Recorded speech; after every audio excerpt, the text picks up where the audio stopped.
ربی اشرح لی صدری ویسر لی امری واحلل عقدۃ من لسانی یفقہوا قولی ربی زدنی علما۔ السلام علیکم ورحمۃ اللہ وبرکاتہ۔ امید ہے کہ آپ سب خیریت سے ہوں گی۔ اللہ سبحانہ و تعالیٰ سے دعا ہے کہ وہ آپ کی طرف بڑھنے والے ہر شر کو خیر میں بدل دے۔ اللہ تعالیٰ اپنی بابرکت کتاب قرآن مجید میں فرماتے ہیں وَلَقَدْ يَسَّرْنَا الْقُرْآنَ لِلذِّكْرِ فَهَلْ مِن مُّدَّكِرٍ۔ البتہ تحقیق ہم نے قرآن کو آسان بنا دیا پڑھنے والوں کے لیے، بس ہے کوئی جو اس سے نصیحت حاصل کرے۔ اللہ سبحانہ و تعالیٰ نے ہمارے لیے یہ کتاب نازل فرمائی تاکہ ہم اس میں غور و فکر کریں، اس سے نصیحت و سبق حاصل کر کے اسے اپنے لیے مشعل راہ بنا سکیں۔ جیسا کہ میں نے پچھلی ویڈیوز میں بھی کہا تھا کہ قرآن صرف ایک کتاب نہیں، قرآن ایک مکمل ضابطۂ حیات ہے۔ اس میں انسانی زندگی کے تمام مرحلوں کے بارے میں رہنمائی موجود ہے، اور میں یہ سمجھتی ہوں کہ آج ہماری زندگیوں میں جو بھی محرومیاں، ناکامیاں اور تاریکیاں ہیں، وہ سب قرآن سے دوری اور اللہ سے لا تعلقی کی وجہ سے ہیں۔ قرآن تفسیر سیریز شروع کرنے کا میرا مقصد بھی یہی ہے کہ ہم قرآن کی گہرائیوں میں جا کر اس پر غور و فکر کریں، اللہ سے رابطہ مضبوط کریں اور ہر مشکل میں اللہ اور قرآن کی طرف رجوع کریں۔ قرآن شروع ہوتا ہے سورۃ الفاتحہ سے۔ سورۃ الفاتحہ کھولنے والی سورت، دلوں پر لگے غفلت کے تالوں کو کھولنے والی سورت، قرآن میں موجود علوم اور ہدایت کے خزانوں کو کھولنے والی سورت۔ یہ سورت 7 آیات پر مبنی ایک رکوع پر مشتمل مکی سورت ہے۔ نزول کے اعتبار سے یہ سورۃ الفاتحہ 5ویں نمبر پر ہے، اور یہ واحد سورت ہے جو پوری کی پوری ایک بار میں ہی نازل ہوئی۔ اس کے علاوہ تمام سورتوں کے کچھ حصے کبھی نازل ہوئے اور کچھ حصے کبھی نازل ہوئے۔ اس سورت کی حدیث میں بہت فضیلت ہے۔ سیدنا عبداللہ ابن عباس رضی اللہ عنہ سے روایت ہے کہ ایک مرتبہ جبرائیل علیہ السلام آپ صلی اللہ علیہ وآلہ وسلم کے پاس بیٹھے تھے کہ آسمان سے زوردار آواز آئی۔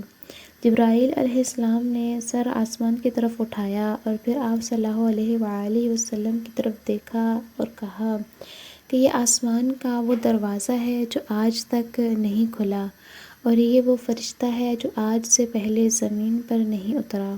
پھر وہ فرشتہ جو پہلی بار زمین پر اتر رہا تھا، وہ آپ صلی اللہ علیہ وآلہ وسلم کے پاس آیا اور آپ کو سلام کیا، اور آپ صلی اللہ علیہ وآلہ وسلم کو 2 نوروں کی خوشخبری سنائی، ایک سورۃ الفاتحہ اور دوسری سورۃ البقرہ کی آخری 2 آیات۔ اس کے علاوہ اللہ تبارک و تعالیٰ قرآن مجید میں خود بھی فرماتے ہیں کہ ہم نے آپ کو 7 بار بار دہرائی جانے والی آیات عطا فرمائی، اور حدیث سے یہ بات ثابت ہے کہ وہ 7 آیات سورۃ الفاتحہ کی ہیں۔ قرآن شروع کرنے سے پہلے ہمیں یہ ادب خود قرآن ہی سکھاتا ہے کہ شیطان مردود سے پناہ مانگی جائے۔ سورۃ النحل کی آیت 98 میں اللہ تبارک و تعالیٰ فرماتے ہیں فَإِذَا قَرَأْتَ الْقُرْآنَ فَاسْتَعِذْ بِاللَّهِ مِنَ الشَّيْطَانِ الرَّجِيمِ، کہ جب تم قرآن پڑھنے لگو تو اس سے پہلے شیطان مردود سے پناہ طلب کرو اللہ تعالیٰ کی، تاکہ قرآن پڑھتے اور سمجھتے وقت آپ شیطان کے وسوسوں سے محفوظ رہیں اور راہ راست سے گمراہ نہ ہوں۔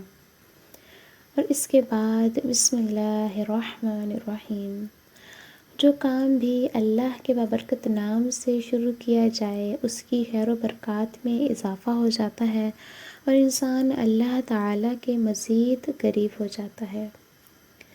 الحمد للہ رب العالمین، ساری تعریفیں اللہ ہی کے لیے ہیں جو تمام جہانوں کا مالک ہے، پالنے والا ہے۔ اس زمین و آسمان میں موجود ہر قابل تعریف اور خوبصورت شے اللہ کی شان اور قدرت کو ظاہر کرتی ہے۔ اس کائنات کی ہر چیز اللہ تعالیٰ کی پیدا کردہ ہے، ہر قابلیت اور ہر ہنر اسی کا عطا کردہ ہے، اسی لیے تمام تعریفیں بھی اسی کی ہیں۔ اس کے علاوہ حمد کا لفظ نعمتوں کے اعتراف کے لیے اور شکر گزاری کے لیے بھی استعمال ہوتا ہے۔ بندہ مومن اللہ کی ہر نعمت پر اس کی شکر گزاری کا اعتراف الحمدللہ کے الفاظ میں کرتا ہے۔ الحمدللہ افضل ترین دعا ہے۔ الحمدللہ میزان کو بھر دینے والا کلمہ ہے۔ الحمدللہ اللہ کو خوش کرنے والے کلمات میں سے ہے اور سورۃ الفاتحہ کے بغیر نماز قابل قبول نہیں۔ رب العالمین، ساری نعمتوں پر شکر گزاری اور اس کائنات کی کمال تخلیق پر تعریف اللہ ہی کی ہے جو سارے جہانوں کا پالنے والا ہے۔ رب کا معنی ہوتا ہے پالنے والا۔ الرحمن، یہ فعلان کے وزن پر ہے۔ رحمان، جس کی رحمت بہت وسیع ہو۔ اس کائنات پر اللہ سبحانہ وتعالیٰ کی رحمت چھائی ہوئی ہے۔ مومن، کافر، جانور، پرندے، حیوان، جاندار سب اللہ سبحانہ وتعالیٰ کی رحمت سے فیضیاب ہوتے ہیں، رزق حاصل کرتے ہیں اور اللہ تعالیٰ کی رحمتوں اور نعمتوں سے فائدہ اٹھاتے ہیں۔ کوئی چیز اس کی رحمت سے بے نیاز نہیں، ہم اس کی رحمتوں اور نعمتوں کے محتاج ہیں، وہ ہماری عبادات کے لیے محتاج نہیں۔